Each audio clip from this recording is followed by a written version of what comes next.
Welcome back to the F1 2018 career mode here, guys. You join me for the penultimate round of Season 2, the Brazilian Grand Prix. A track I do quite enjoy. Quali's going to be in the dry, however the race looks like it's going to be a wet one, so that's going to be a challenge for us. But let's see how we can get the car positioned for the weekend with our best attempt in qualifying.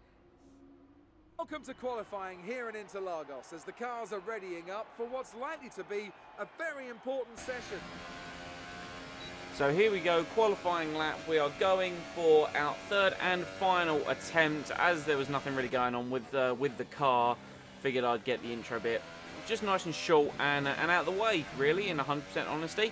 But here we go, we've already attacked the centre S and we've come through turn 3, DRS open as we charge towards the end of the first sector and down towards turn 4. We're ever so slightly up or down on our delta, but we come out of the corner up on our delta. So I tend to find, really, I'm not too strong on traction out of like the penultimate corner on this circuit, and I'm not great through the centre S. I gain a lot of my speed and time versus the AI through this middle sector. They are quite strong at this track, but nonetheless we're attacking the curbs and all the corners, trying to maximise our speed. This was a corner I always found myself going very wide on the exit. We've gained a little bit of time though, keeping it in, of course, hot lap mode. This circuit not too bad for ERS. We're 4 tenths down on the fastest lap so far, and we're currently not got the best exit though, so that's going to cost us time all the way up the hill versus our personal best. However, because of the short lap time, even a 10th improvement could be a huge change for us. We're going to charge across the line, and it's still P9, 6 tenths off the pace. Let's see what we can do on Sunday. As surely as the sun rises in the morning, the Brazilian Grand Prix packs out the grandstands and creates incredible drama. Title deciders, heartbreak, triumph and home glory.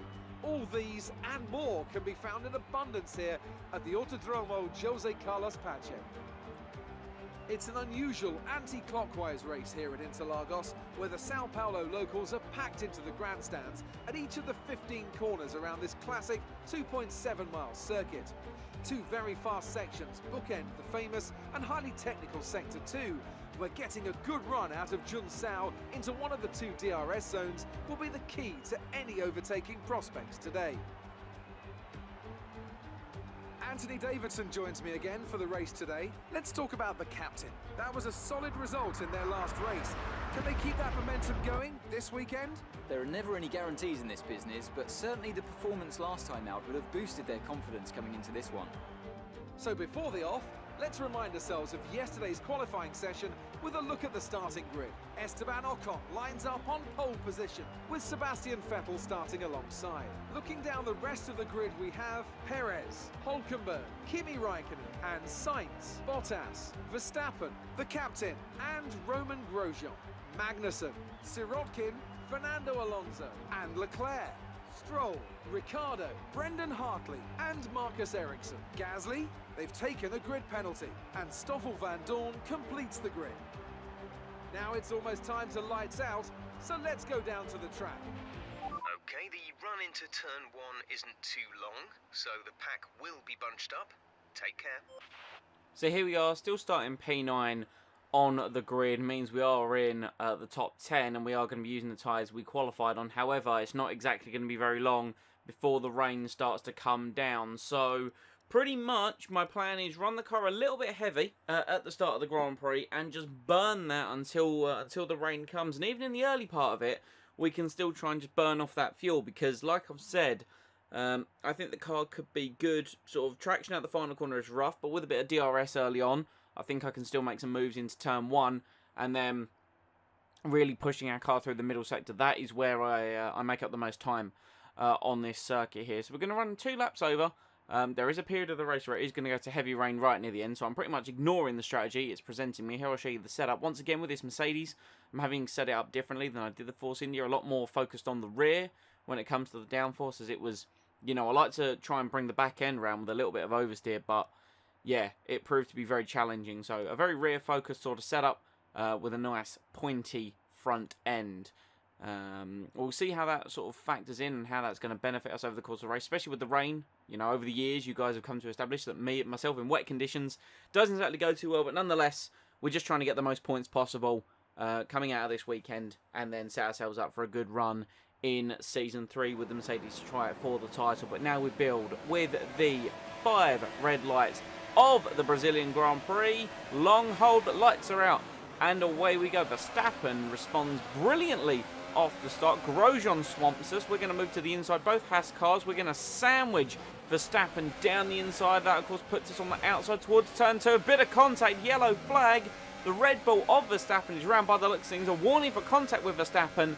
Green flag is running, but we're up to 7th. Bottas is 8th. Both Renaults have got ahead of the Ferrari of Kimi Räikkönen, and we run horribly wide through turn 4 as we've got a car fat with 38 laps of fuel.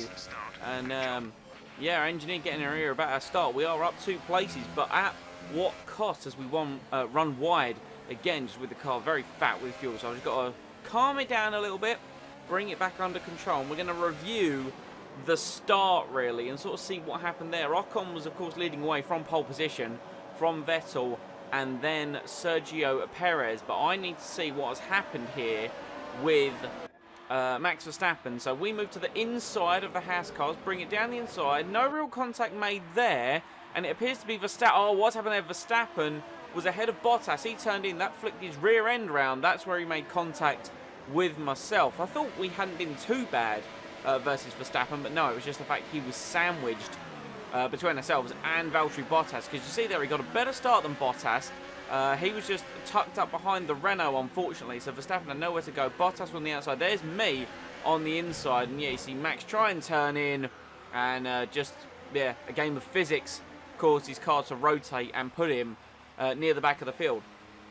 However, what we need to factor in, it's going to be a wet Grand Prix here at Brazil, and from any of us of what we know, by the end of lap 2 you already see drizzle. Ocon setting the pace at 1:10.0, we're on a 1:11.0, a full second off the pace. But a wet Brazilian Grand Prix means Max Verstappen is going to be very, very fast. At the moment I'm just trying to do everything I can to cling on to the back of Kimi Räikkönen and Nico Hülkenberg, who are 4th and 5th. Bottas has pulled away from the Haas cars behind him, but you know, the rain is starting to come down. Carlos Sainz actually is the one in 5th, and he's held Raikkonen up a treat through turn 4, but we didn't exactly carry too much momentum through the corner. However, it does tuck us up behind the Ferrari going through sector 2, which is my strong suit. Can we look to make a move down the inside? Not quite. We think better of it. Just go wide and just MFD for a new strategy option. to Jeff on the radio. Stick up behind him for his gearbox. It asks about a change for lap 3 onto the intermediate sort of tyres, or lap 4, sorry, to the inters. However, we are now on lap 4. Lap 3 is where we currently are, but the rain is coming down quite heavily. It took so long to get my words out there, apologies, but yeah, no, the rain has come down even from the start of the lap. It is so much heavier. I think we're going to be coming in sooner rather than later, and indeed we do dive in at the end of the lap, saying that Valtteri Bottas is already in for his pit stop, so Bottas is going to be held up a little bit by me in my pit box. Do apologise, Valtteri, but we're out nice and quick by the Mercedes boys. Grosjean also comes in. We've got Hülkenberg just ahead of us in the pit lane, as well as one of the Force Indias and a Ferrari. So speed now. Let's get some heat into those tyres. One of the Force Indias hasn't pit, as well as one of the Ferraris, as we have not exactly a lot of grip through the pit exit, so we're just going to have to get the tyres up to speed, get used to them, and I'm pretty sure it's not going to be long until DRS is disabled due to the weather conditions. This probably could have been considered a lap early for the conditions, but I think by the end of the lap we will see that the intermediate is the far superior tyre. See the rain getting worse in around 5 minutes. Heavy rain on its way. So more of a warning there from engineering. You see Ericsson diving into the pits on the super soft tyre as cars had bunched up. There is the Ferrari and the Renault. So that is Raikkonen and Sainz, 2 guys that went 1 lap longer than we did, and you can just see the difference. So we have now found ourselves in 4th position. However, we come to the end of lap 7. Hülkenberg there as we cross the line, 2.7 seconds ahead of us. I know these conditions look pretty terrible, but that water is draining away. I think the intermediate is going to stay the tyre of choice for a while yet. So we keep getting updates because, of course, of the weather from our engineer. But Hülkenberg 2.7 seconds away. Then we, of course, had Grosjean behind. That has now led to be Raikkonen. And by the end of lap 10, we crossed the line. We are now 4.8 seconds behind Hülkenberg. So the top 3 just too fast. And Raikkonen 3.2 behind that Ferrari is going to be hunting me down in the wet conditions. You can see by the end of lap 14, not really a lot happened at the start of this race. Raikkonen is going to try and challenge into turn 1. Interestingly enough, Vettel and Hulkenberg have come in with 22 laps to go for a fresh set of intermediates. So I don't know if they are going to try and make those last to the end of the Grand Prix. My plan is to try and split this stint in half until the end of the race, do 16 laps on each set of tyres, as Raikkonen tries to make a move down the inside of turn 4. We pinched him on the apex. He wasn't quite able to get on the power, and our wider line allowed us to get the power down. But yeah, we're going to try and split this stint in half. So it's still a two-stop race, as Bottas is completely off the pace. He was coming in while we were in Sector 2. We're going to come across the line at the end of lap 16. We're in the 1-minute 20s, and Raikkonen is trying to make a move around our outside of the Senna S. We position our car beautifully so the Ferrari can't get through, but our risk is always going to be traction out of that corner, and down towards turn 4 is Kimi going to have the straight line speed. Normally he'd have DRS in the dry in the wet. He doesn't have it, but he does have speed. He's coming at us, but doesn't quite come at us hard enough.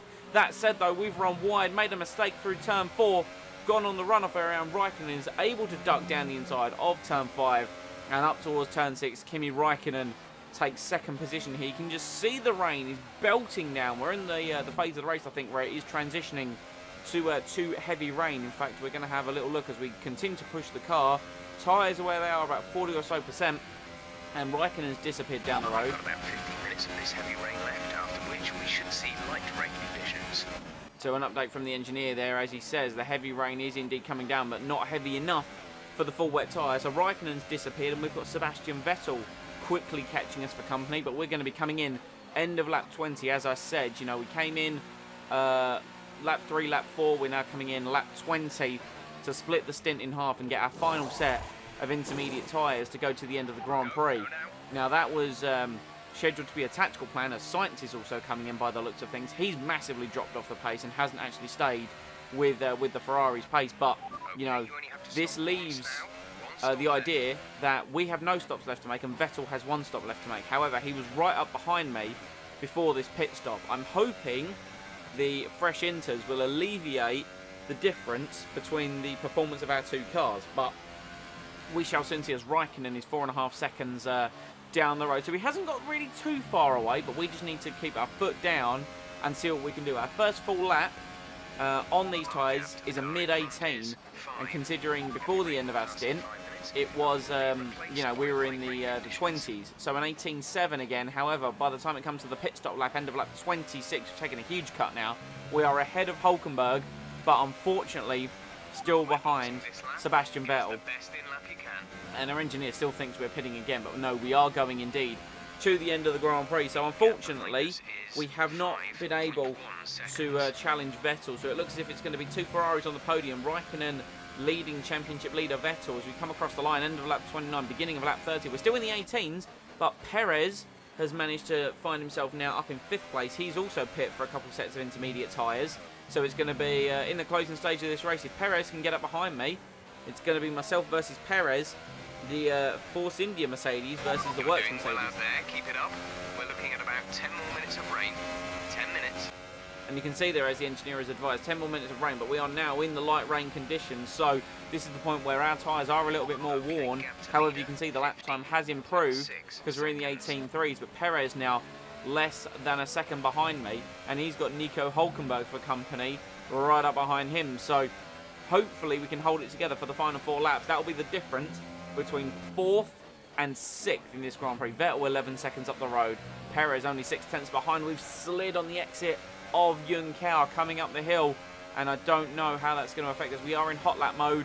We've only got standard mix. We bump it up to rich now as we near the end of the straight, but Perez is in the slipstream. We're going to try and make him go the long way round. Does he have the grunt to pass us on the straight? No, he doesn't. We intentionally run it out wide so he can't try and cut underneath us, and we retain the position through the Senna S. However, through turn 3, we're having trouble getting the power down, and we're going to be heading down towards turn 4. We once again move to the left-hand side. Can Sergio Perez pull it off the long way around? He does pull ahead in the braking zone, but no, he's not able to make the move. In fact, he's gone too wide. That's hampered his acceleration. That's put him in the firing line of Nico Hulkenberg. So thankfully, we staved off the 1 real attempt Perez had at us. Esteban Ocon has won the Brazilian Grand Prix. A fantastic return to form for him in Force India from Kimi Raikkonen. Sebastian Vettel will be third, but we, throughout wet conditions, even though it was a quiet race, are going to come home and take P4 in the wet. Fantastic result. All right, race over. Take care of the car on the way in.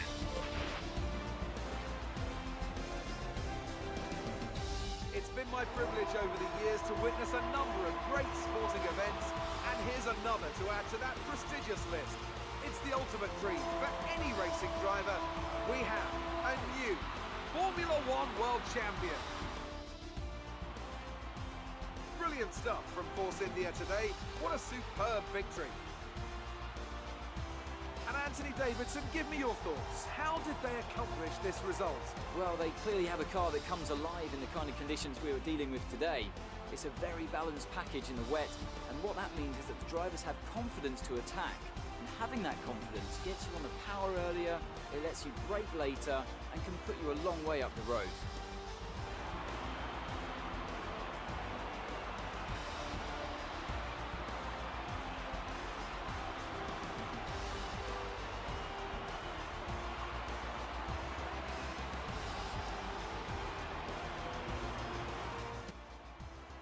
So there you have it. Esteban Ocon wins the Brazilian Grand Prix from Kimi Raikkonen and Sebastian Vettel. And Vettel, with that result, seals the World Drivers' Championship once again. I believe that now makes Vettel, I think he won it last year in game as well. So that makes him a 6-time Formula One World Champion for Ferrari. We brought it home only 18 seconds off the lead in P4. I personally think we did the best we absolutely could. In fact, I think we've outshone ourselves today with that P4, with that clever strategy.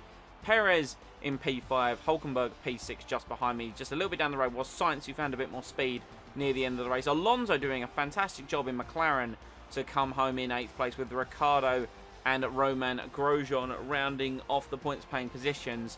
And if we go all the way to the bottom of the table, you will see Valtteri Bottas, the last classified finisher. No idea what happened to him, but Vettel now untouchable, 43 points clear of Sergio Perez, 316 points ahead of the Mexican, and that leaves with the final race to go in Abu Dhabi.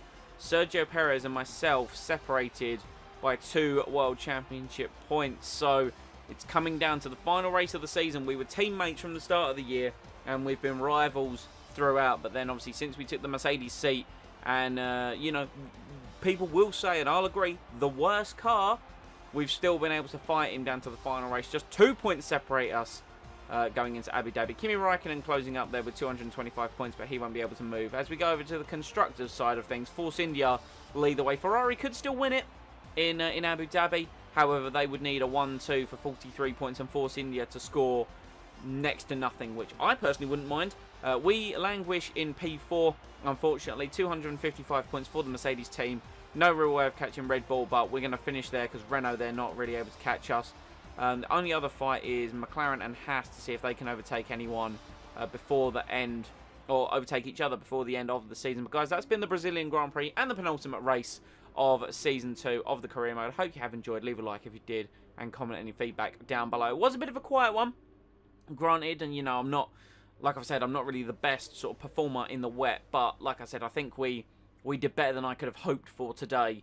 You know, I was more expecting sort of maybe a P6, P7, you know, after the Force Indias, the Ferraris, and just sort of see, you know, where Bottas fell into the mix. But P4 beating Ferrari, or sorry, beating one of the Force Indias, definitely a good result in my personal opinion. So we go on now to Abu Dhabi. Again, not one of my best circuits, but I've done okay in the past. We'll see where that leaves us, and that will then put us in a good position to be able to obtain our resource points for the season and apply some winter upgrades to our car going into Season 3. If you have enjoyed what you've seen and want to keep up to date with the content coming to the channel, please consider hitting that subscribe button and enabling the notifications with the bell. And of course, I will see you all next time.